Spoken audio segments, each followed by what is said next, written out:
Hello beer tubers and welcome to another beer review with me, Peter, the master of hoppets. Today checking out some Lambic. It's been a while since I did some Lambic and I felt like some Lambic. So we're checking out some Lambic from De Cam. And this is a bottle that I got from my friend Jacob. So thanks a ton to Jacob for the beer, or the Lambic. So this is from De Cam, aka from Karel. And this is his Malus Domestica Lambicus, Elstar Lambic. This is made with apples. So this is not something you hear, I think I've ever heard of. A lambic with apples. So it's kind of an idea to merge the cider tradition with lambic tradition, making a funky cider type thing. And that's also happening. There's a lot of people making cider that's wild and spontaneous at the moment. So it's a cool little thing here. You can get it in both this size bottle and bigger bottles.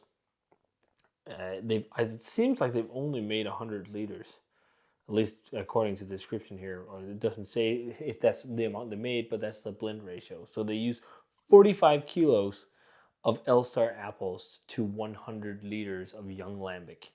It's 7%, and you get a lot of fresh, vibrant, apparently apple flavor in this. This is from 19, and I don't think they've made it since, or Karel has made it since. So yeah, will be fun to try this one. Best before some kind of weird code. 2041. Wow. Yeah, it's got plenty of time to sit in the cellar if you want to. But yeah, let's check this one out. I really crave some lambic lately, so this will be fun to try. Poured a very pale golden yellow color in the glass, even paler than Geuze. I guess that's also because there's so much apple in here that it helps dilute the color, because it almost looks like a glass of apple juice or cider. Actually, more cider, because it's not like got that slightly oxidized color of like at least freshly pressed apple juice. And also not a lot of CO2. It popped. There's a head on there, and there was some bubbles, but I think this is a non-carbonated bottle. I'm not sure how other bottles are, but that's how it sometimes is with some lambics. You can once in a while get uncarb bottles or whatnot. Like with lambic, you just have to wait, and then you pop a bottle, and it's like, oh, it's got carbonation now. Or sometimes it never happens. The same was with the Driefonteinen Lambic Info collab. That didn't have carbonation, but when I tried it, it had carbonation. So the original release of it, there was no CO2 in the beer. But then sitting for a while in the bottle, it started to develop CO2. So yeah, it's interesting. The beer is alive and it does its own thing. So yeah, looks nice. Let's check out the aroma, and thanks to Jacob for the beer. It smells like almost like apple heavy Geuze. So like Geuze or just lambic with even more amplified green and tart apple notes.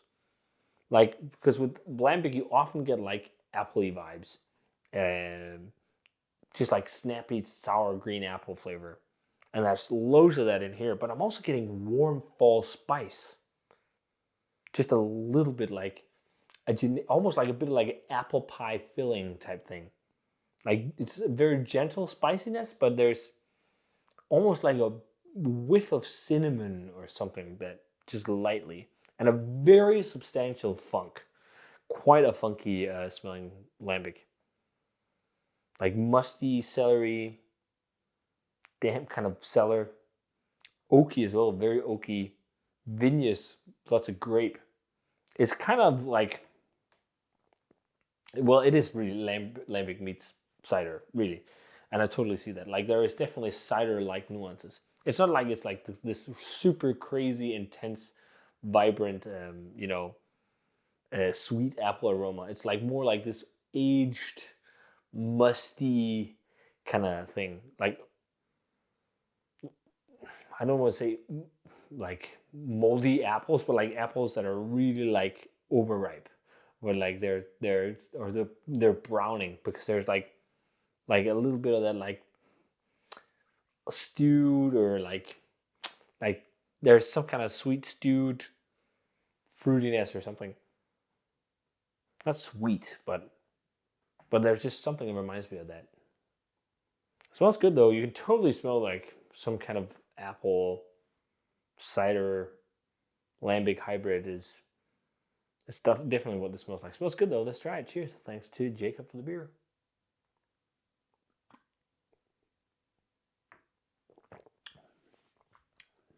Ooh, very lemony too.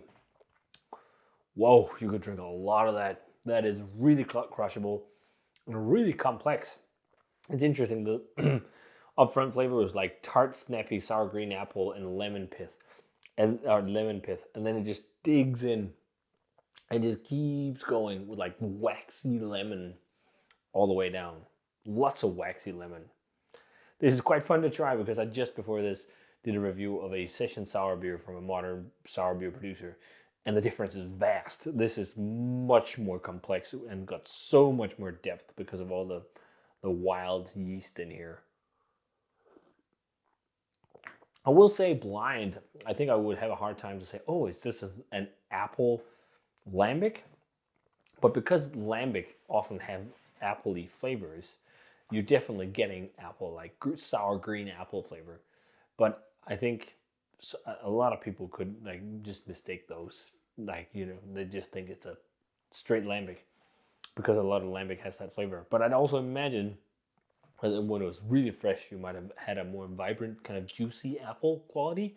Whereas right now, it's like this almost like brown apple or slightly stewed apple kind of flavor.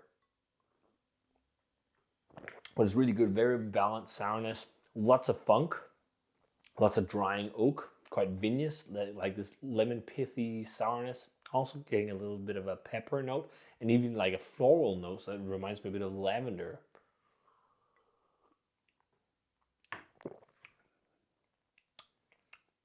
Maybe even a hint of doughy breadiness, just like lightly on the back. It's really good though, really, really refreshing. And it has a ever so slight fizz.